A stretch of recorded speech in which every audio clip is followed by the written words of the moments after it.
you were to start from 0 followers tomorrow, how would you build again? The first thing I would do is study on what's already successful. And I say successful is like what's getting tons of shares and reposts. Now let's think about two different scenarios. Do you think it's better to now transition into making a little bit more polarizing content or make more broadly likable content for your niche? It depends on what you're trying to get from the audience. And what I mean by that is that at the end of the day, everybody's going to care what other people think about you. As much as we say we don't care, I say it all the time. I'm the biggest victim of somebody that does this, dude, where it's like, yeah, I don't give a shit about what they think of me. I'm just doing me. Bro, guess what? I still care, but maybe not that person, but I still care what certain people think about me. But at the end of the day, dude, if you're trying to build a brand, you're trying to build you. All right. Welcome back with full squad today for Business Brains and Bronze podcast, guys. Episode 9. Episode 9, Nick Justice, Mike Croson, and Taylor Moore. Guys, we have been having crazy schedules. We had a little bit of inconsistency there for a few weeks. I missed last week's episode for some personal stuff going on, but we're back. Gentlemen, let's recap the week. How's your last 7 days? Let the people know. I'll start. Last 7 days. I had an interview come in last week, got another one this week for a new position at the company here.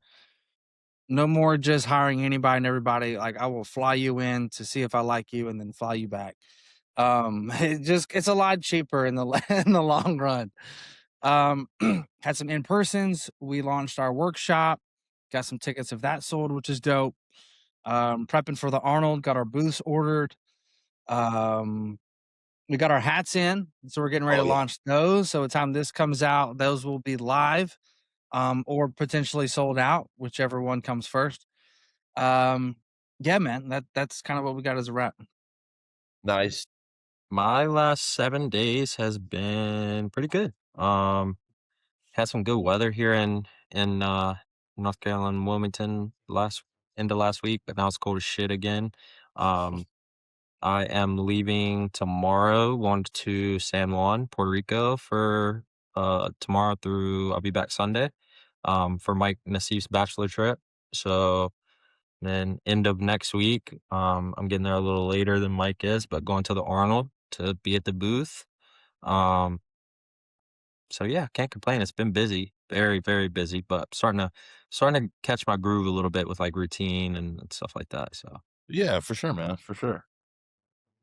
My last 7 days was good. Lots of ebbs and flows with just stuff going on in my life. I mean, I don't really need to share it. It's just like house stuff, personal life stuff. Nobody expects to sue the previous owner of their house when they buy their first house, but that's what I'm doing right now. So that's been wild. Like, I finished up check-ins last night at, I think, 12:36 or something, like on the dot.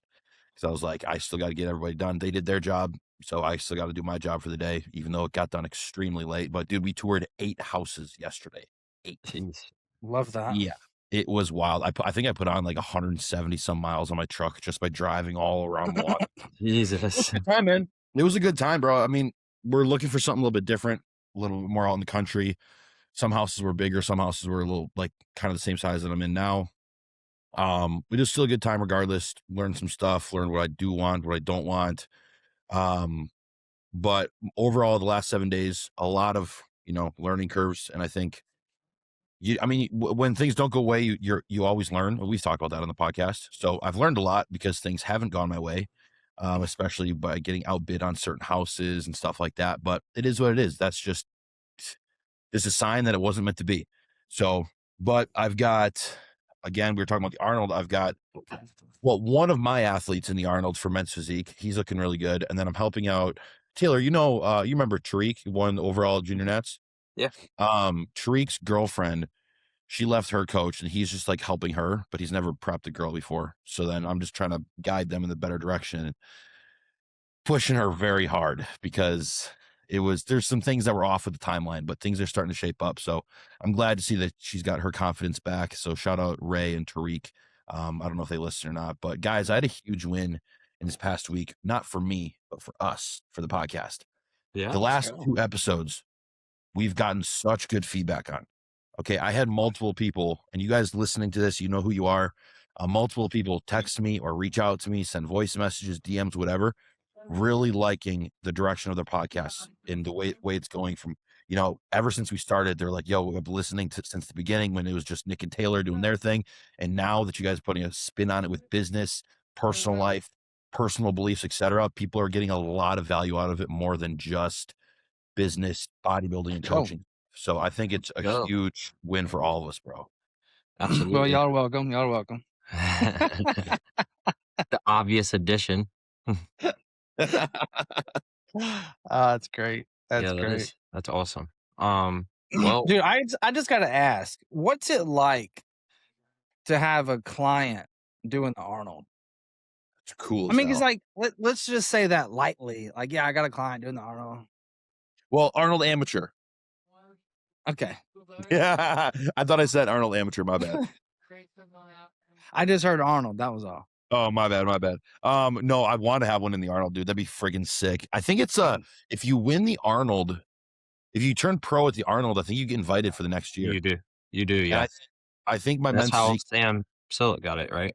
Yeah, yep. And I think my men's physique guy is gonna have a really good shot at winning the overall. Not gonna lie, man. I'm Sick. really happy with it. So if next year I have a client in the Arnold, that is gonna be so cool. You have any pictures? You want to pull them up? Show whoever's watching. Let me show y'all. Let me get I'm sure you. Yeah. So I've got while you're pulling that up, tomorrow I got this in-person client that's here today. Birthday, we're gonna get a workout, film some stuff tomorrow. We're gonna basically turn that into a podcast while we work out. Ooh. And I'll be getting some, I guess from the first time in a minute, some real photos and stuff of like Yeah. posing and whatnot, and see just how fat I've gotten. So I can post them on IG. Yeah, yeah. You see I that do video feel the other fat. night? I feel fat. Yeah, bro. I mean, I know that just comes with it, but like, Fat is so relative though, because it's like you still have you used to have lines in your glutes and striations in your hamstrings and a little bit in your glutes and then striations in your lower back. So it's like I feel thick though. Like my wife, I can tell you something my wife said that just broke me in half. All right. So just everybody knows, my wife has known me never to be bigger than 220 pounds, and now I'm going to bed at 240. Okay. Kind of a big difference. yeah. And she, like, I used to be like 255, 260 in the evening, like wake up at 250. So, like, still got a 15-pound gap here. Right. That's a lot of tissue. And I was like, whew. I was like, what do you think I weigh? She's like, 240. I was like, 239. And she goes, I'll be honest. When you said you used to be 240, like, I thought you were going to be bigger. What? Damn. I was like, all Yeah. right, well, I'm going to go to bed now. Yeah. Talk to you in the morning, Paula. Yeah. And then like 5 days later, she's like, hey, I don't know how to say this, but like how big do you plan on getting? Because like, I don't know that I find like that, like meatballish very attractive. And I'm like, well, how big do you think I'm going to get? She's like, I don't want you to like Brand Warren. I'm like, not going to happen. we could only First of all, genetically impossible, I feel like. Secondly, and I at the got to same make time, like 209. I know what she's saying. I Like my already girlfriend is can't the sleep same way. without a but- CPAP. When this is over, I'm already like looking forward to like shedding some weight so that I can sleep again. Yeah, I feel that. My girlfriend was the same way though. She was like, she really didn't want me going into open, and that was because in her mind, I'm telling you right now, she hears open bodybuilding, she thinks two people. She thinks Nick Walker and she thinks Samson. Okay. So, because she's seen both of them and she loves Samson's physique. But I'm like, honey, I'm 6'2". I'm not going to get anywhere near what Nick Walker looks like.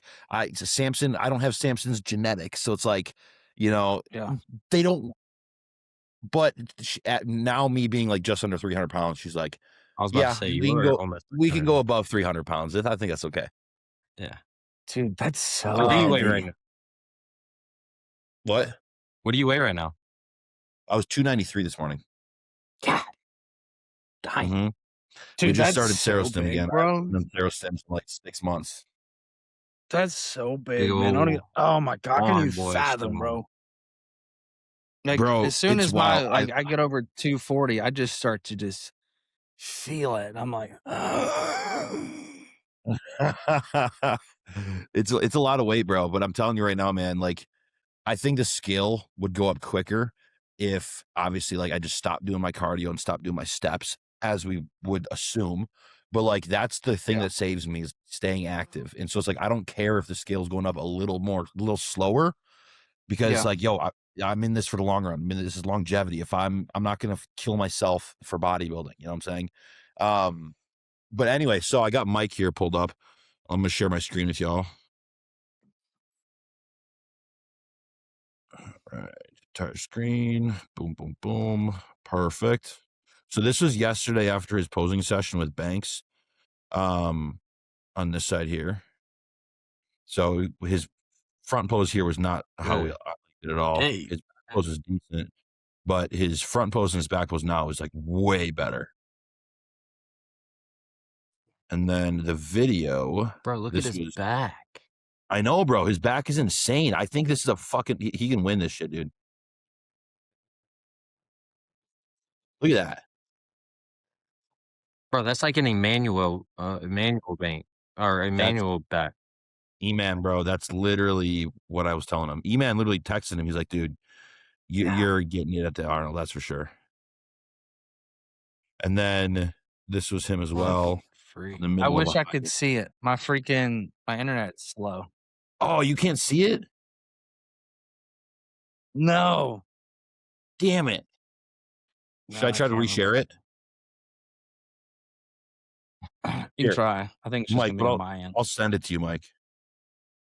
Okay. I'll text it to you. I like close out everything. I'm like cancel Zoom, cancel calendar, cancel text.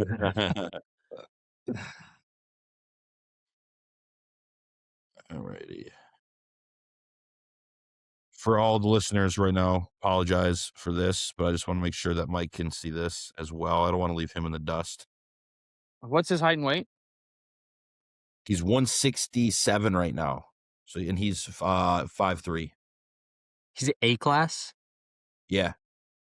Oh my goodness. 5'3".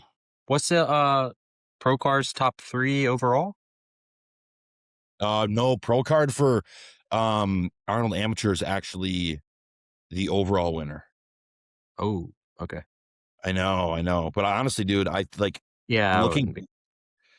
looking back at the Arnold, okay, like let's be real here. I think a lot of men's physique and classic guys don't do the Arnold because the chances of going pro are a lot less. Mm-hmm. You know, and like I think that's just the reality of it. For a Yeah. lot of guys, they're like, oh, I'm just gonna put my stock into, you know, a national or a pro qualifying show where it's top 2 go pro of each class. Or if they do, if there are studs there, they're like crazy international guys. Yeah, exactly. All right, Mike, I just sent you the video. Let me know when you get it. Okay. I mean, and just so we're clear, like there's nothing wrong with going and doing a show where the top 2 guys get it, okay? Just so No, not at all. No, trust me, dude, trust me. Believe me. I turned pro at Universe and I got a first place pro card though. Come on now. But the thing is, I just think from my personal experience of seeing the Arnold Amateur in the past 5 years, in my opinion, guys it's less heavy in men's physique and classic because it's the Arnold Amateur and it's much heavier in bodybuilding. You know what I'm saying? yeah. I think a lot of guys that want to turn pro in bodybuilding, like a um there's like that title, like, yo, I turned pro at the Arnold Amateur in bodybuilding because it's the Arnold Amateur. You know what I'm saying? Mm-hmm. So I just think that there's less competitors in general at the Arnold Amateur for men's physique and classic. So here's the video. This was in the middle of a high day. Good. Relief.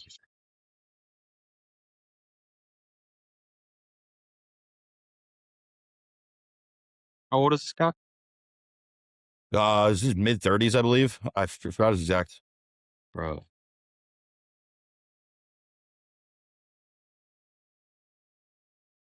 So obviously we need to tighten a few things up. with his There are transitions some and people stuff. who are just built for men's physique. Look at that Yeah. back.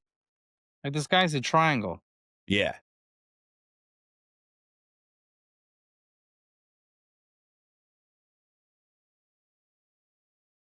Yeah, he looks great. You got the electro in yet? No, not yet, dude. We're bringing that ADEX in pretty heavy here soon.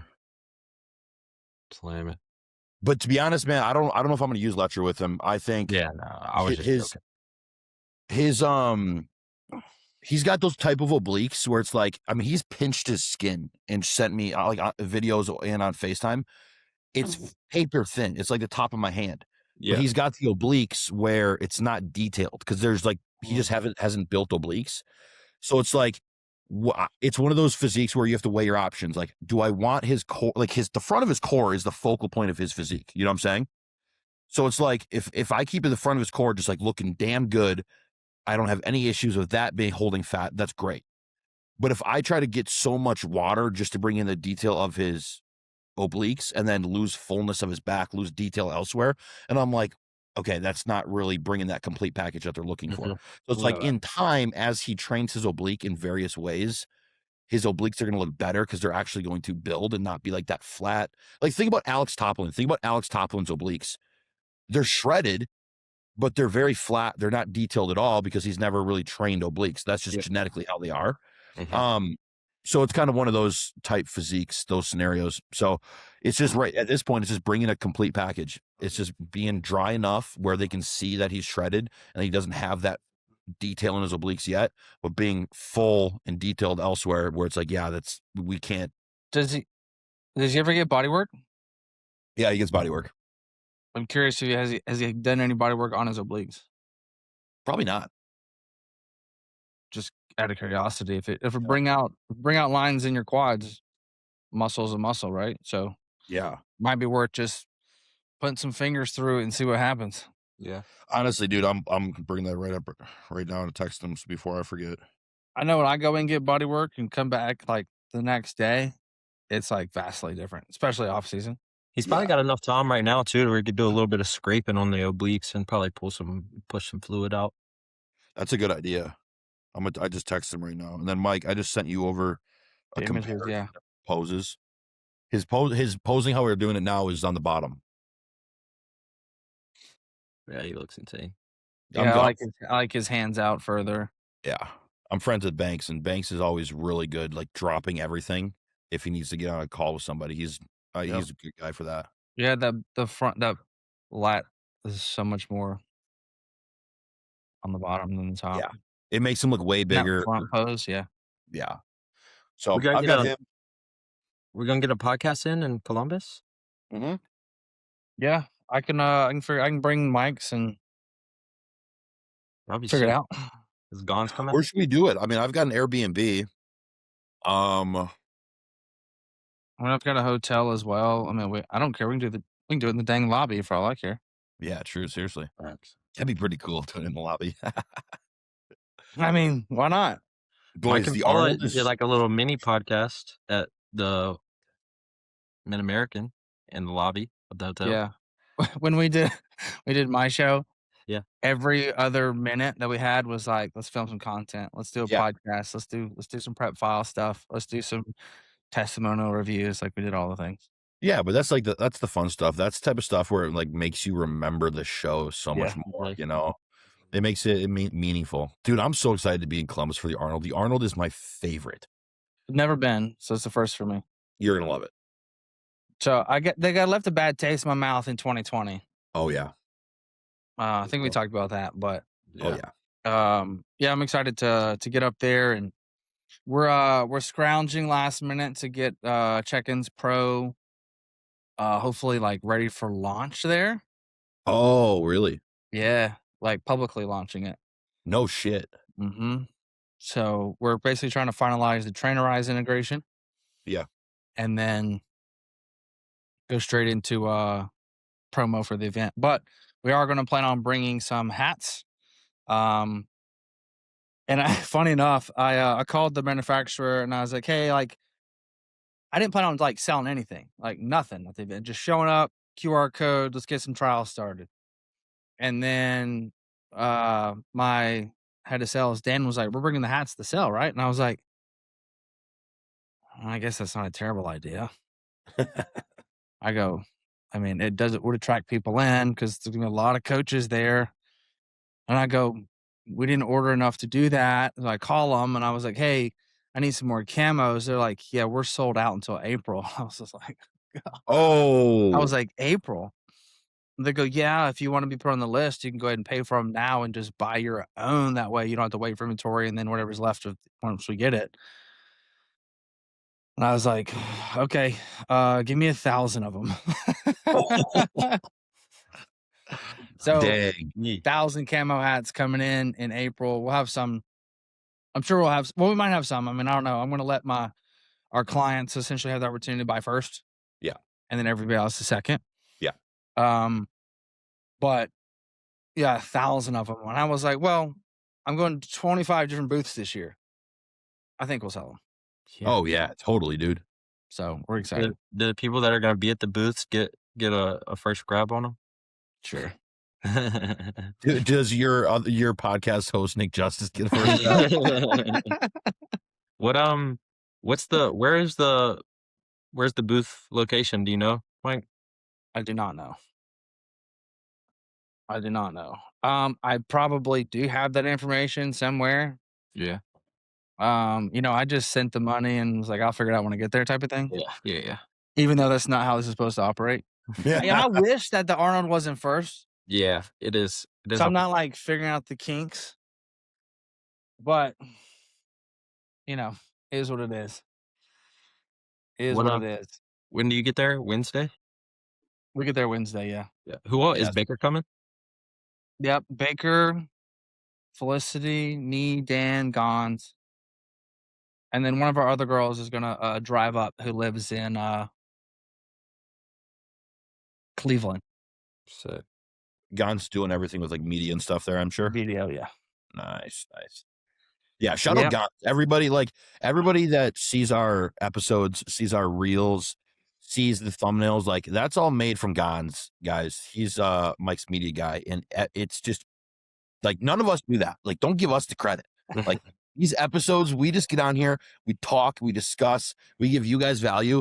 Gons is the one that solidifies it and just makes it look so damn good. So I just want to shout out Gons. He's the freaking best, bro. Yeah. Well, we've got about 3 people that work on it depending. Some people make the covers, some people make the videos, the reels, so but he Well, is those in people too. charge of it for sure. Yeah, those people too. Appreciate them. I don't even know where they would tell me my booth is. I'm looking through emails, I'm like, "Oh." All I They had see is a just buy more stuff, buy they had carpet, buy this. they had a floor plan on Instagram, but I don't know if you had registered. It was like a couple weeks ago. I don't know if Let me everything's look. registered and stuff yet. No clue. Let me look here. Floor plan on Instagram. It's got to be on the Arnold's page. Yeah. Yeah, it's Arnold's, gonna be a little bitty booth somewhere. Arnold Sports. Arnold Sports. Dude, after seeing Raw's booth at the Olympia, I wonder what they're cooking up for the Arnold this year. Yeah, dude. I bet Young LA is gonna have a crazy booth too. Yeah. Raw had a tattoo parlor in their booth at the Olympia, didn't they? That's crazy, bro. I should have gone there and told them to tattoo hostile on me. Mhm. That's crazy. Yeah, it's crazy. Oh, where Very is crazy. it? Dang it. Nick, Oh, here it is. Fine. What? do you have to work the hostile booth any or no? No, we don't have a booth this year. Oh, okay. Okay, so we got. Oh man, why would they post? Okay, they have a floor plan, but you can't even read what booths these are. Yeah, I was Like, trying to like zoom into it and yeah, dang, that sucks. Well, I got to make sure I get my tickets for the Arnold anyway. I got. Oh, I'm bad. yeah, same. I'm very last. Oh, I found me. Where are you? 1601. 1601. Let me Dude, get that this up. thing is huge. Yeah. Oh my goodness. It's like back bottom left. Oh, I know where that would be then. Okay.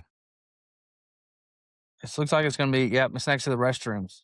To the right of USAPL. Uh,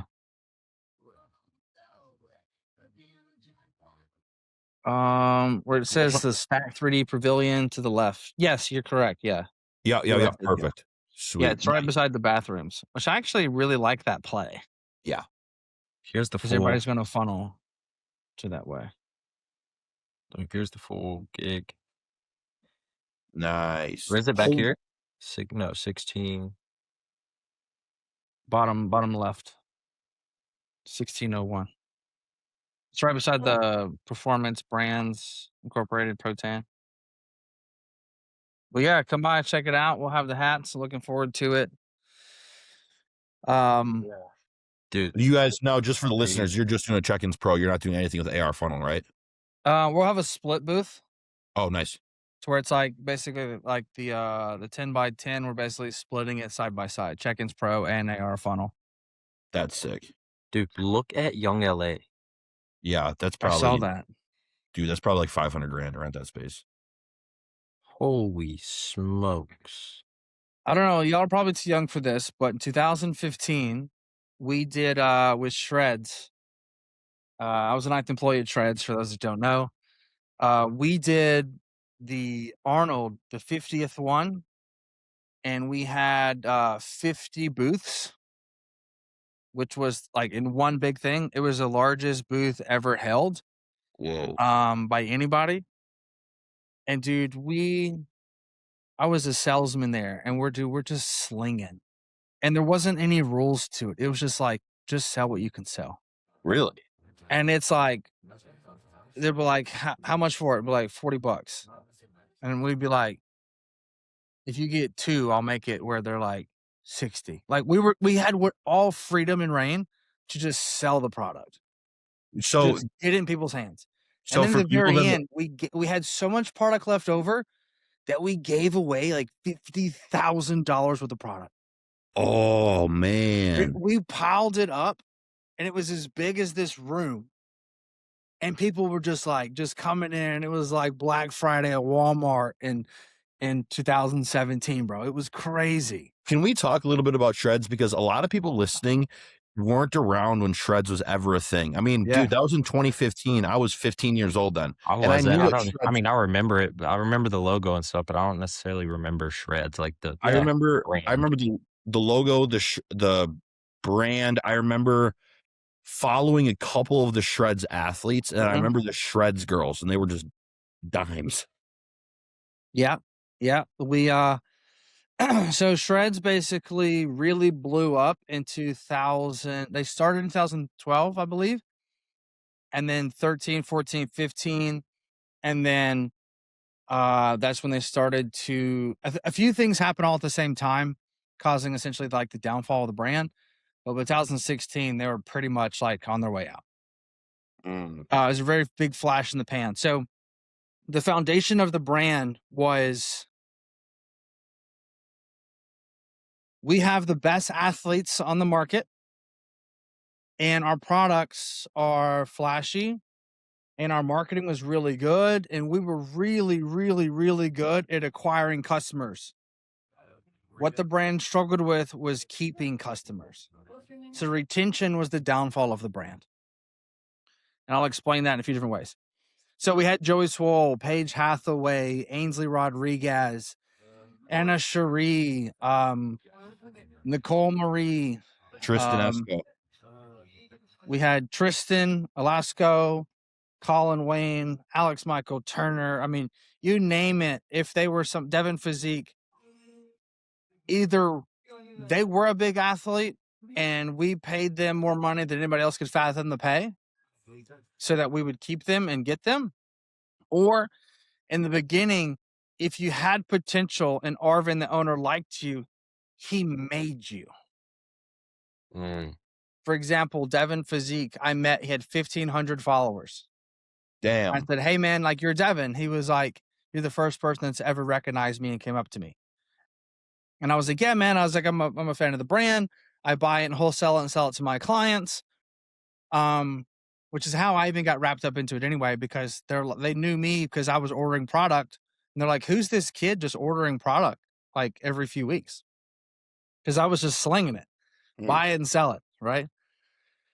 Well, anyway, the brand really grew, and we did all these paid shout outs to where we would pay um, meme accounts and like Instagram bodybuilding. And back in the day when everything was chronological order on Instagram, you could post whatever you want and it force fed it to people. They had no choice but to consume it, which is why they changed it, was because we controlled the entire we controlled the page or the platform. So we would spend like 10 grand a day on shout outs. Bro. We owned 120 different accounts. We owned funny meme pages, makeup, hair, nails, anything that was female related or anything that was bodybuilding related or meme related, travel related, luxury related, private jet related, like own all these different types of niches and things that you enjoyed to watch because like, hey, this account posts luxury stuff and it's like, yeah, I get the motivation of the jets and the yachts and the things and the cars, the Rolls Royces. And all of a sudden you see that page post an athlete standing in front of their GTR. Mm. And then they go, who's this person? And then it shoots all that traffic to that person's page. And you're forced to consume it because it's chronological order. Yep. And so we'd post 3 times a day, let's say, and then one of those would be an athlete. So we would grow, force grow that person's page. Damn. We got to the point to where like Black Friday would come around. We would pay accounts not to post other brands. What? So, okay, here was that the downfall of the brand? Nope. Oh, yeah. This is market control, right? Yeah. And so, or we would say, if you post any other brands, we're not paying you at all for Black Friday. We would manipulate and control because we spent so much money. I mean, there are accounts that made millions of dollars off of us. Yeah. And so it's like, you're going to go take this, let's just say ProSups, for example, you're going to go take their $300 that they're going to pay you 3 times this week to lose all this other money? Mm-hmm. Go right ahead. We'll never send you another dollar. So who was the big competitors? Like Muscle Tech? Was Muscle Tech? Was that Muscle Tech? No, not quite. Muscle Tech was still like Yeah. focused on bodybuilding. We were focused on creating influencers, not bodybuilding. Bang. Would Bang have been one? Nope, that came after. That's It right. would have been like about 1P. 1P was kind of in the game. ProSups. GAT? No. Muscle Farm. Yes and no, but those are really focused on Yeah, specific. bodybuilding community and like what was sold at GNC. Oh, who's the well, that would probably be the same thing. Who's the blue and yellow brand? That Bumstead was with, like his first sponsor. Oh, that was GAT? Jack's No. Factory. No, it was before No, Factory. MHP. Yeah, MHP. Yeah. Yeah, I think we a little bit. Again, that was gonna like gotta remember at the time, the Dominican guy, what was his name? Victor? Oh, Tristan? Who? Wait, you talking about No, bodybuilder? he like battled with Jay and like Yeah, Victor. Victor Martinez. Victor Martinez, yeah. Again, like super bodybuilding brands. Like our biggest athlete was Joey Swole. Yeah. Mm. Right. The only person creating online content. Like I knew Joe. I met Joey and had like 80,000 followers. Yeah. The OG influence. Right. So we went after the influencer side of it that was relatable to people. Did y'all have We're Callum the Von first Moger? brand to come out with relatable people. Did y'all have Callum Von Moger? No, he was with another brand. My Protein was like a brand, I think, back then. Yeah. ProSups. There was another one, like One Up Nutrition. Yeah. Yeah, that was another big brand. Female Best or something like that, I believe, is one of those brands too. Blessed Protein was like one of those back in the day as well. Oh, that's right. Yeah, like throwing out some old school influencer based brands. Boys, here we go.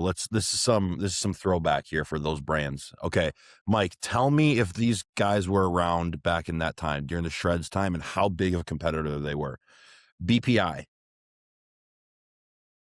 Mm-mm. No. Not in the Cellucor. social world. What was that? Cellucor.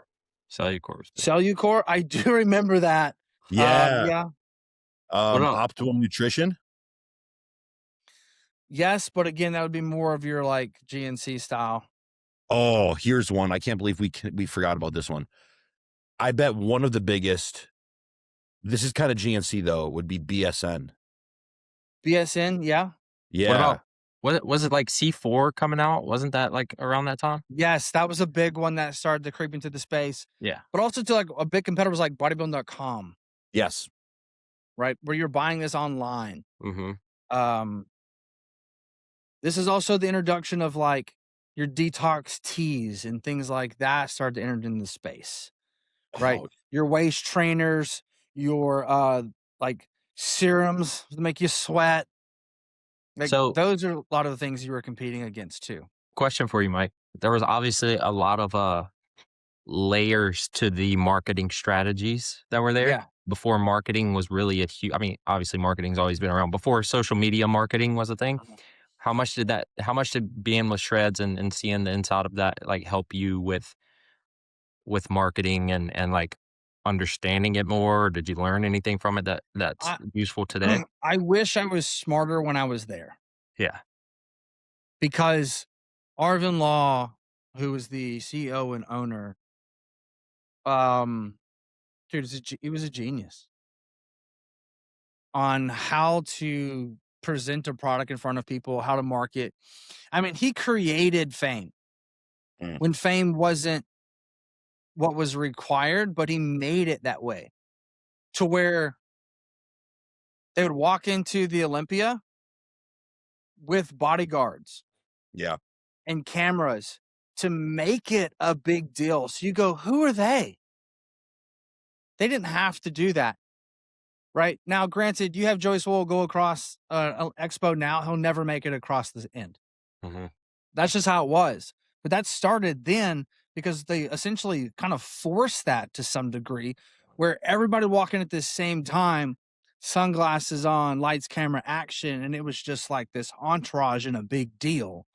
But that was all from a content perspective because that then gets posted. And a lot of people are like, who are these guys? And like, it goes against the brand of bodybuilding because it's all this flash, but in marketing, it was brilliant. Mm-hmm. Mm. And it was the product didn't match the marketing. I mean, like the biggest things we're selling was like was a test booster, a fat burner, a creatine, and a vitamin. And like that was like the main core products And if I remember because correctly, pills have a higher margin. the products, if I remember correctly, were just like proprietary blends. Yes. Yeah, it wasn't This even was good. before that was even a thing. But Mhm. again, from marketing perspective, proprietary blends means we're special. Yeah. Now it means you're full of shit. Yeah. Right? So now take this into consideration is that we've got all this hype around the buy of the product. We had where we'd get like 27 ebooks, a free shaker, a bag, a towel. You get 4 products for $99. How do you not buy that? Yeah. As somebody that's new into lifting, Mm-hmm. of course you buy it. The problem was that when you go back to rebuy it, I already have the towel, I have the shaker, I have the ebooks. I don't want any of that stuff. I just want the supplement. I just want the supplements. Well, also too, one supplement was like $55, or you could buy all 4 for $100. So it completely devalued the products because it was so cheap, and they're the ones that created bundles. Yeah. And so the repurchase never made the company grow. Mm. And without the flash, it would never sell in stores because it was just a product. But it was how you marketed the product to make a difference. And you can't market a product on a shelf. Did they go bankrupt or did they sell? I don't know the ins and outs when I left in 2016. I just never, I still believe they are around. I know the assets are around still. I just don't know the details of the company itself. Well, let But they were sold mostly to like beginner working out, right? And then as Instagram then created videos, which is one of the reasons of downfall, videos, people started talking, and then education came into it about the differences between supplements. And then chronological order changed. So now the entire strategy no longer worked. But you know something really interesting about chronological order? When Black Friday came, I'll never forget this. We created all of our oranges or all of our graphics to be orange. And then we would have everybody post at the same time. yeah. All 120 accounts, all shout outs, all athletes. So just The straight same graphic. orange, orange, orange, orange. And I would literally take my phone and go like fast scroll until it stopped scrolling because it would only load like 200 posts Dang. and it would be the same post. I remember those days, dude. I remember I remember seeing a lot of that stuff now that you mention it. It's a forced billboard that you had no choice but to consume. Isn't it Yeah. crazy when you think about what chronological order used to like? That's wild. People were pissed when that got Well, it's taken. because you can't post the same graphic every day about coaching or buying supplements and it work. Because Mhm. now, I mean, how about this? My job at the company was to audit people that posted. You got paid per post. And if you didn't post, you didn't get paid. I had to screenshot every single post of every athlete and every person that we paid. I would have to count 160 a day. Wow. Think Oh my about it. If you had 160 people posting about your brand, what it would do for you. yeah, true. So Holy shit. they were the kings of volume. Yeah, they were. And so after that Black Friday and then the Chronicle change and then the ads began, it's like, well, you didn't have to do that. We could just put money in front of people. And so other brands that didn't have the, let's say, that market cap could now start to infiltrate through ads. And Mhm. so then a really big thing happened between Photoshop, where this is where Bradley Martin comes into the picture, basically called out one of the athletes for Photoshop, showed the side by sides, and it was the demise from there. Now everybody goes, wait a minute, these Yep. supplements didn't help you look like that. Yep. And so that was a big thing as well. Yeah. And then other brands started to get their own athletes, like, the Von Mogers and other people like that. And this is when like your Gymshark started to be created and other brands. Yeah. And so now other people are able to do things and it just all started to just kind of unfold over time. But I left in 2015 after I tore a pec and I went back to do my own thing. But I was there 2.5 years. But I did learn a ton um, about marketing. That's not the only company that they owned. We had a Skinny Bunny Tea. Oh man. That's a blast from the past. Yeah. So Shreds owned that. And then we had Flavor God. I totally forgot about them. They're Was that still the around though. They're still seasonings? around. Yeah. Uh-huh. Yeah, I remember. I bought some of those my first prep. Yep. There was also Skinny Bunny Bikini. That actually was my idea that I asked for equity and I didn't get. Damn. Um, but it was like, hey, here we are. All these women that are posting this product are wearing bikinis because it's Skinny Bunny Tea. I was like, why don't we sell the product that they're wearing? And he was like, that's a great idea. I learned Photoshop to present it, made this pitch and everything. And because I thought, I'll come with the idea, it's mine, I'll get a piece of it. And that's not how that works. Um, at the time, I felt like it was. Now, as a business owner, I go, just because you come up with an idea doesn't necessarily mean you get an equity play. Because technically, I paid you to come up with that idea. Yeah, that's your job. But Yeah. at the time, though, I was like, you're never going to get another idea out of me ever again. And 6 months later, I left. That's crazy. But yeah, dude, wild times, but great marketing. If the product matched the marketing, they would continue at that time to crush. They also would overpay people. so they wouldn't go somewhere else. And They that became a literally big just had the problem. money to control the market. Like, In theory, you would think yes, but we didn't have the money, yeah, which is why we couldn't make better products. got you. Because we spent so much to sell it, it had to have the best margin we could. And the best way to get margin is to produce a poor product. Mm-hmm. You want to know? I kind of relate I think the modern day shreds, even though they're not doing it like shreds at all, that company called Prozis, Prozis, I think. You ever heard of them? Yeah, I have. Yeah, Prozis. I see all this content out there. They've got like that one influencer, Simeon Panda. Mm-hmm. You know, he's an OG. Paying He him. was around at that time. Yes, Yeah. he was. Yes, he was.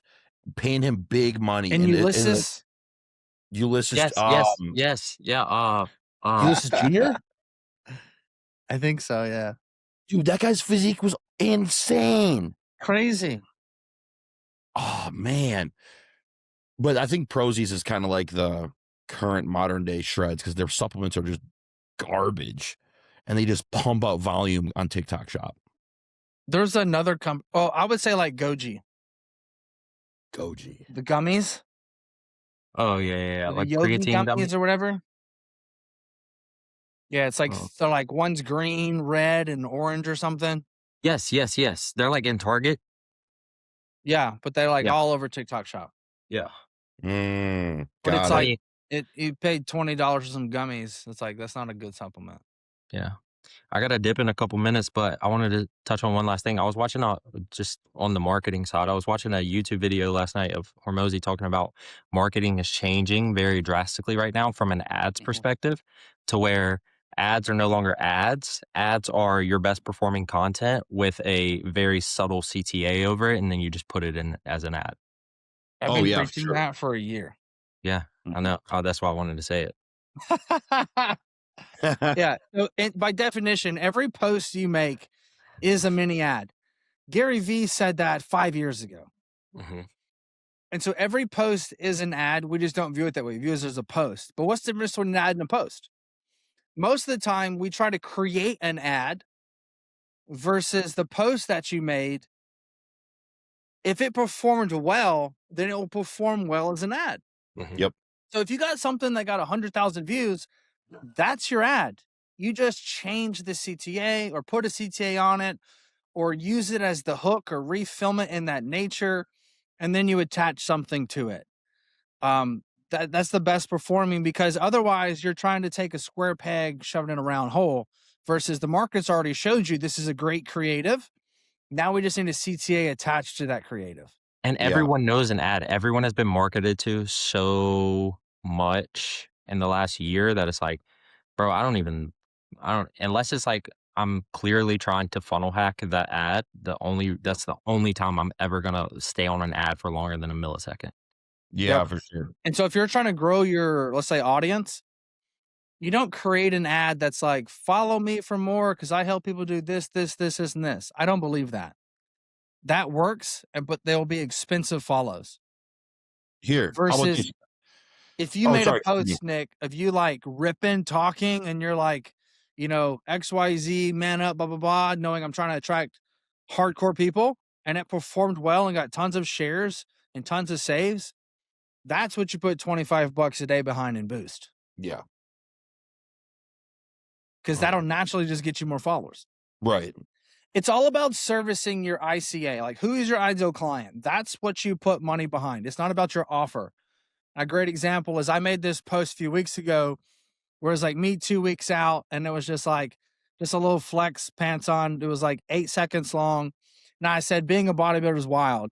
I go, strangers on the internet will support you more than people you've known your whole life. Yep. And that got shared by so many people inside the fitness space and lots of bodybuilders. What do bodybuilders typically do for a living? Coach.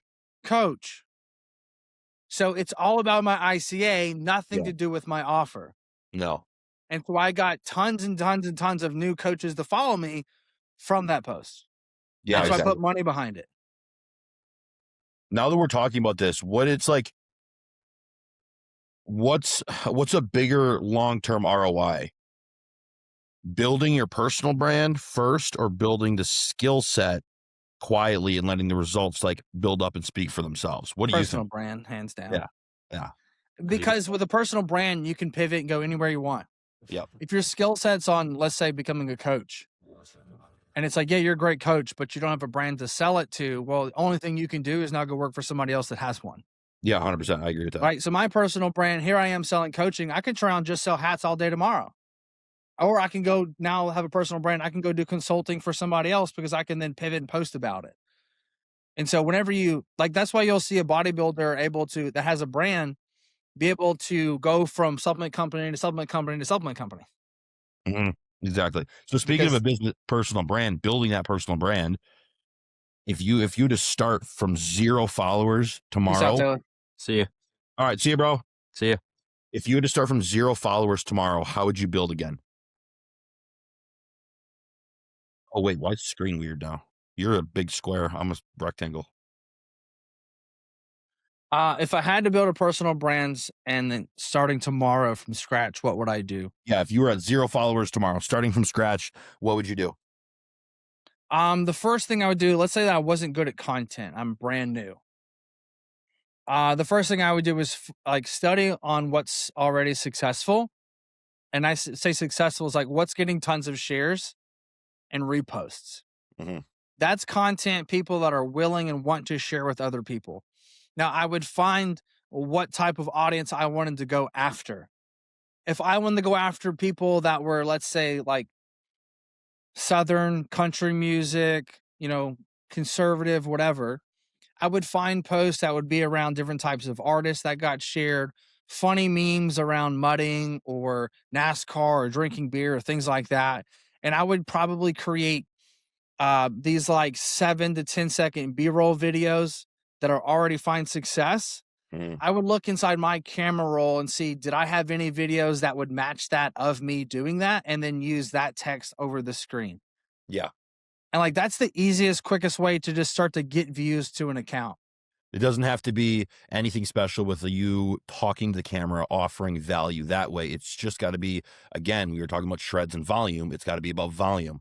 Volume. Yeah. And so getting as many views to the page as possible.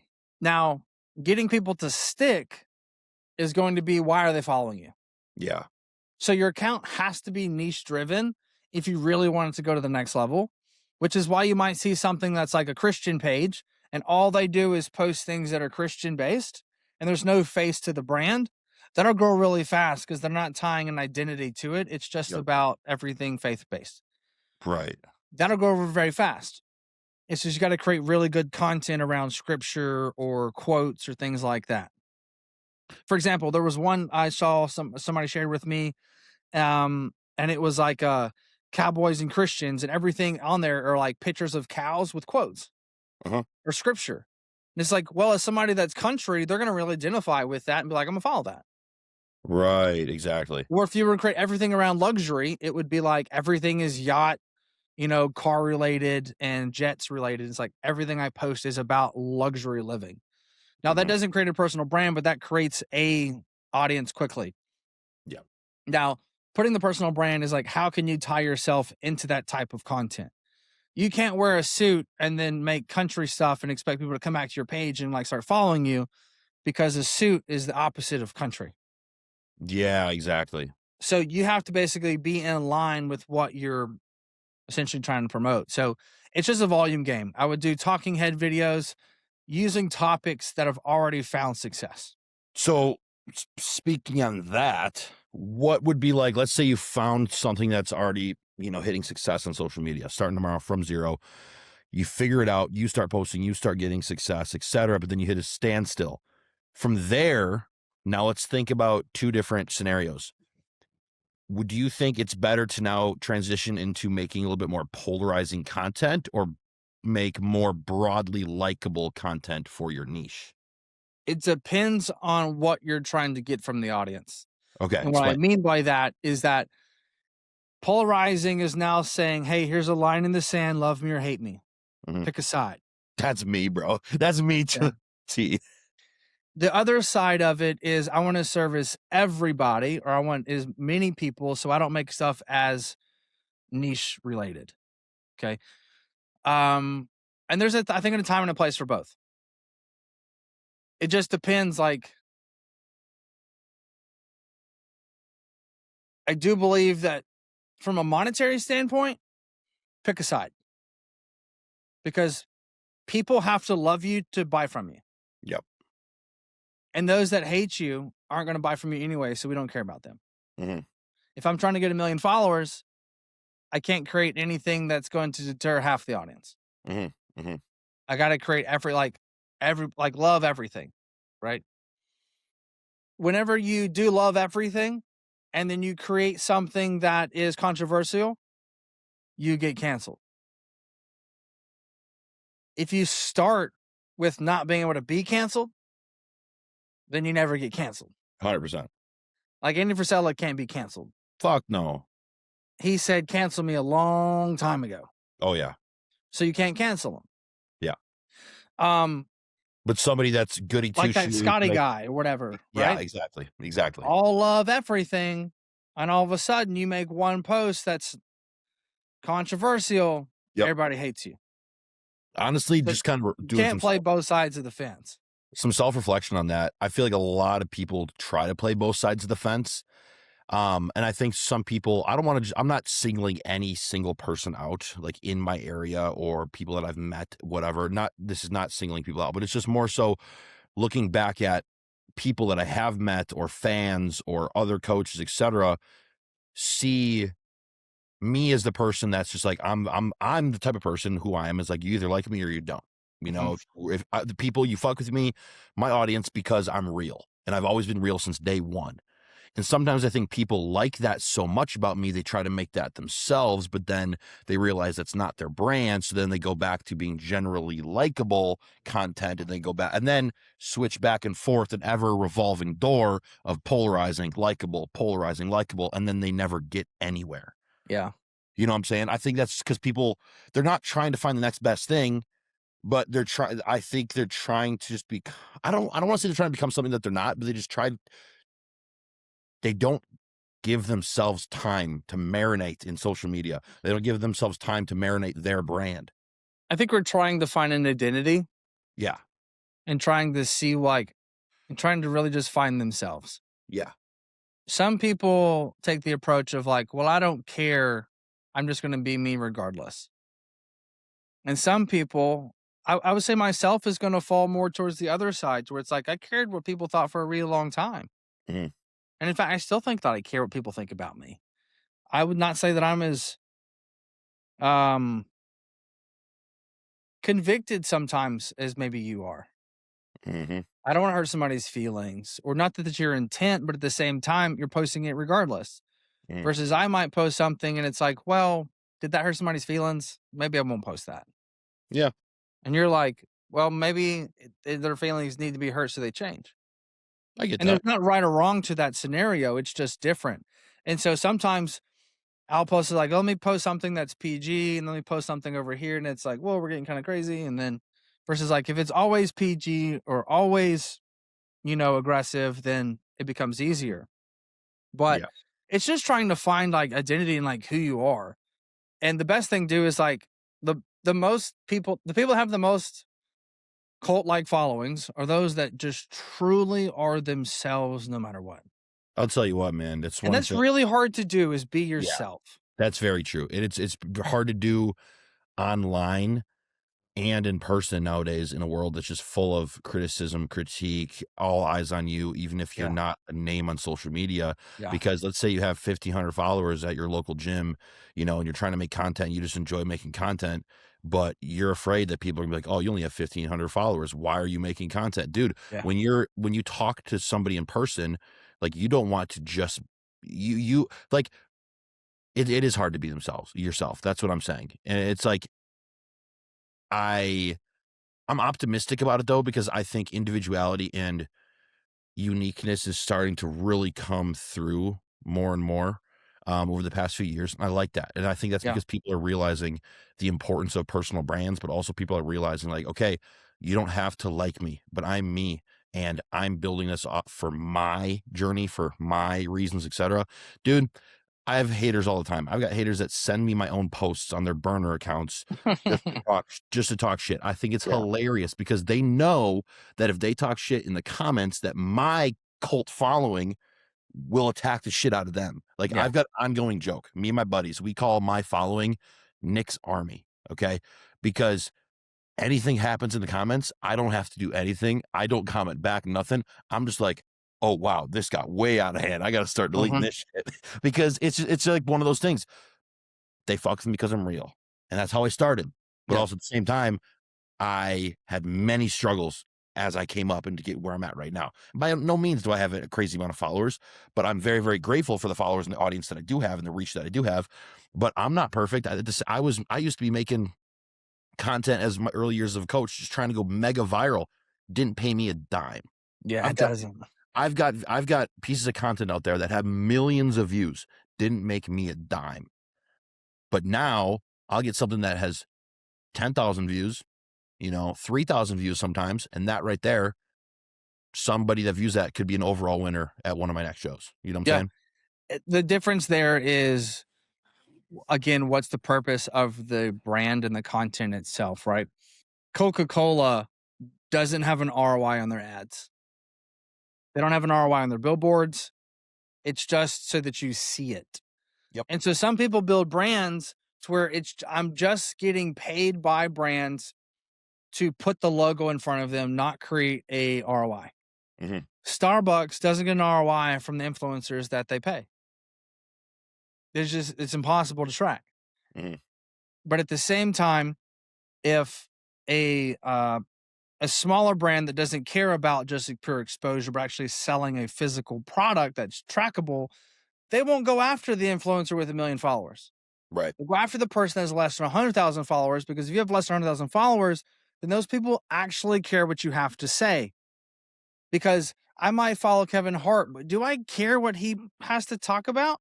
Or is I follow him just because he's Kevin Hart? Kevin Hart. So there's a difference between following because of a social status and following because I know this person, which is why we find that coaches that have less than 100,000 followers make more money than those that have more than 100,000 followers, because the following which you built is there for views only. Or even let's not even talk about coaches with more than 100,000 followers. Let's talk about influencers with 500,000 followers. You know what I'm saying? Like, bro, just having 500,000 followers does not make you more money. Mm-mm. Yeah, could you get more commission sometimes by attracting, filtering through some people that actually are your fan base that really, like you for you, will buy the supplements or whatever that you're promoting, et cetera. Yeah, that will happen as you gain more followers, but I'll stand on business, dude. A lot of people that have way more followers than me, I guarantee I make numerous Yes. amounts It's more and than the difference here is that you said it, is that following you for a reason or care what you have to say. yes. Go back to the Shreds days. Mhm. Somebody blows up because of the way they look. And it's like, yeah, you have tons of followers, but it's because you're hot, not because I want you to speak. Please actually don't. Mhm. It's like that audience is not going to buy your stuff. No. But the audience that talks and you get to know who they are, and it's not just about the way you look, but it's about what you say. Those that built an audience through speaking make 10 times the money to Yep. somebody that built an audience that did not speak. I have a couple buddies that own well, not buddies, I wouldn't say, but I beyond hostile, okay? I know people that own supplement companies, okay? Or I know athlete managers for other supplement companies, etc. A lot of times, now in the sport of bodybuilding, a lot of females um don't have endorsements, don't have sponsors, etc. So they resort to other things making their money, okay? AKA link in my bio for my explicit content, etc. Mhm. They can gain a following of 1 million followers, but no company is going to pick you up.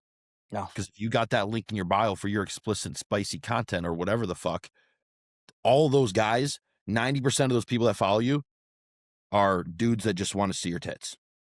You know what I'm saying? So that They doesn't mean also don't want to associate themselves with you publicly. Oh, 100%. Equally as much as what I just said. But it's like a company knows, like, yo, yeah, you have 1 million followers, you have 500,000 followers, whatever, but you are not going to convert. You are not. You may use our products, but we can't have our name associated with you because Correct. your people aren't going to buy our stuff. They're just going to keep buying you. But Yeah. also, we can't have our name be Associated. associated and muddied in the water with you. Mhm. And like people realize, like think like not caring what other people think. Okay. At the end of the day, everybody's going to care what other people think about you. You know what I'm saying? As much as we say we don't care, I say it all the time. I'm the biggest victim of somebody that does this, dude. Where it's like, yeah, I don't give a shit about what they think of me. I'm just doing me. Bro, guess what? I still care, but maybe not Yeah. that person, but I still care what certain people think about me. The people that are my close friends, people that I really respect, my Uh-huh. parents, my family, etc. That's still people that I care about what they think of me. I may not have to agree with them, whatever. But at the end of the day, dude, if you're trying to build a brand, you're trying to build you, there should be some self-auditing going on with how you're presenting yourself, not to please other people, Yeah. but to be like, you know what? How am I viewed in the eyes of a brand that wants to pay me? Mhm. My words leaving my mouth. Like for me personally, dude, I'm trying to actually be better. It's what I'm not trying to like be that guy, but like it's my mouth being vulgar. It's kind of who I am. I've grown up this way. I can change it. I know I can change it, man. But I've been actively trying to swear less in videos and have less vulgar language in my videos. Yeah. Not because I'm trying to please people because people are complaining, but because you know what, Nick, you're getting to a certain position now with Hostile, with business, with winning shows as a coach, with being on multiple platforms, inviting on podcasts, etc., that I think you need to start having a little bit more professional language. It's not because I want people to like me more. It's Yeah. because, all right, I'm auditing myself. Yeah, it's Have a I personal choice, right? exactly At 100%. at the same time, you look at people like Gary V. Mhm. He'll drop an F-bomb within 30 seconds of on stage speaking, Yep. right? And he also was like, "I don't view it any type of way." Well, he doesn't have a faith component in his life, Yeah. right? And so, like, that's on you, brother.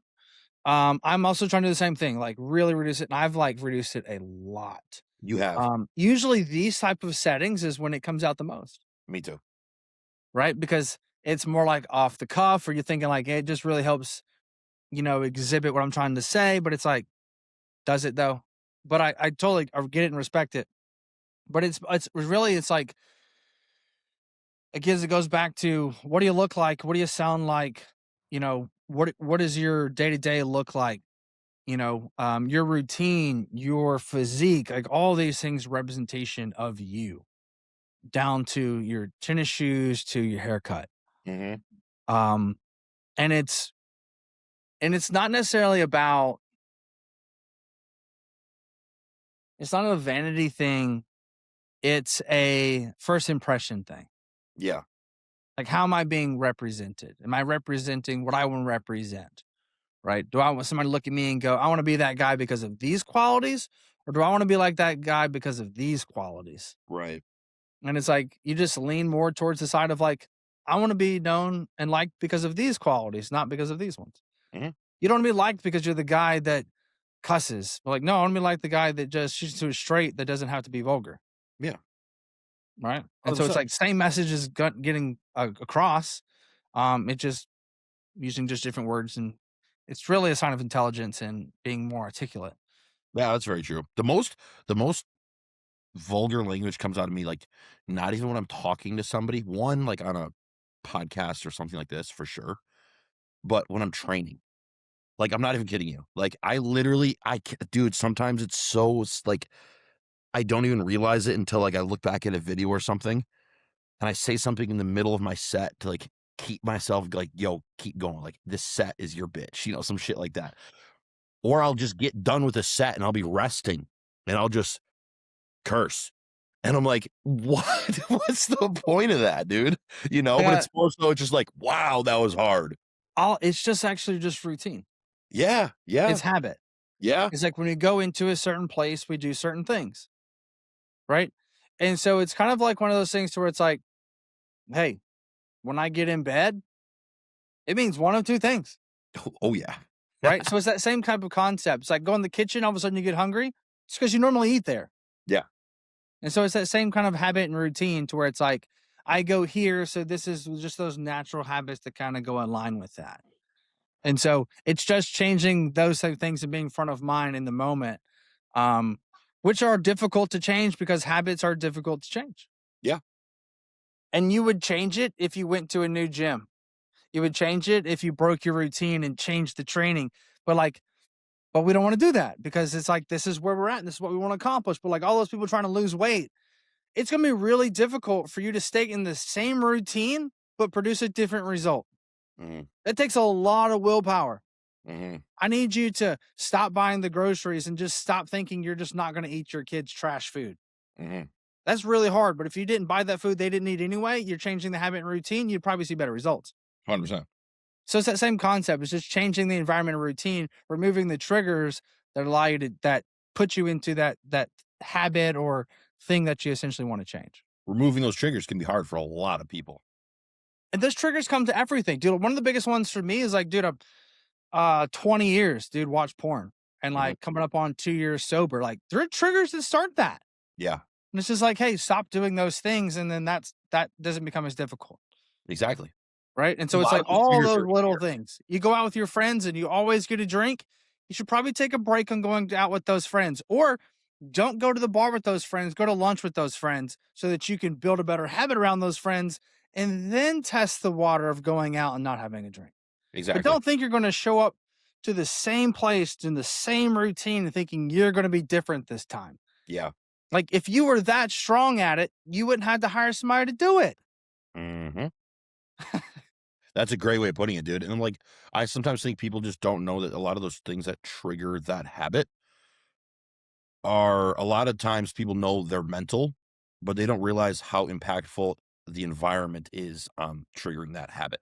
You know what I'm It's saying? everything, bro. It's everything. The Everything. environment, it's yeah, it starts mental, like creating an environment can start mentally, but actually placing yourself in that environment or at what time of day you're in that environment or what you say during that environment, how you know, who you're with in that environment, people don't realize like those are the things that are going to pull that trigger. Mhm. 100%. But I'm not saying that like they're the ones making you do it. You're still the one Totally. in that decision, but that adds to the fire of you making the actual decision. It's the same cliche thing we always go back to.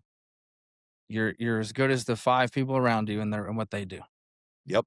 100%. It's like those 5 people are those triggers that cause you to be going in this direction or going that direction. Because there's not a good or bad. It's just there just is. Mhm. And so you gotta remove those people to or remove those circumstances or that's why like whenever you move, everything changes for you. Some in ways you want, and some in ways you don't. Because you remove bad triggers and then you removed also good triggers. Mhm. So when I moved to Missouri, I was 15 minutes from the gas station. It removed trigger of making things convenient. Yep. That also included the gym. Mhm. So the gym was difficult, but I didn't go out to eat as much. Yep.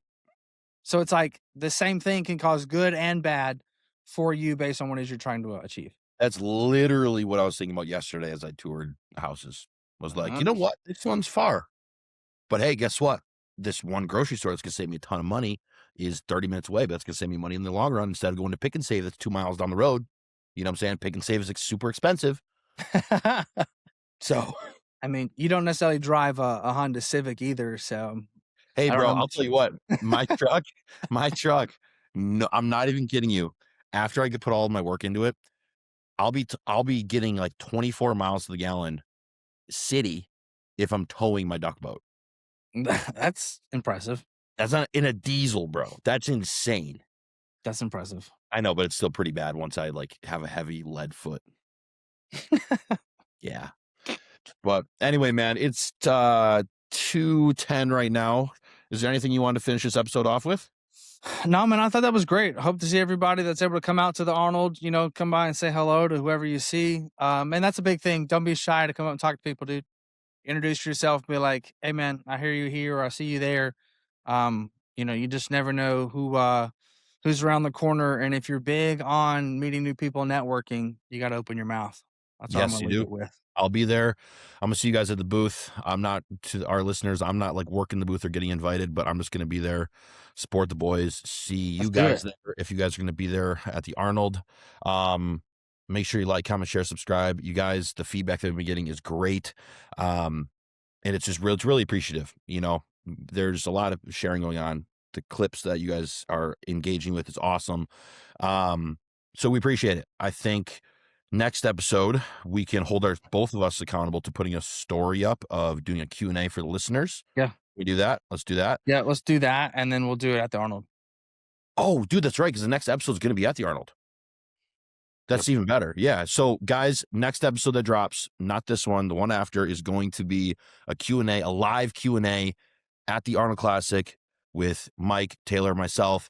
With that, appreciate you guys. Have a good one.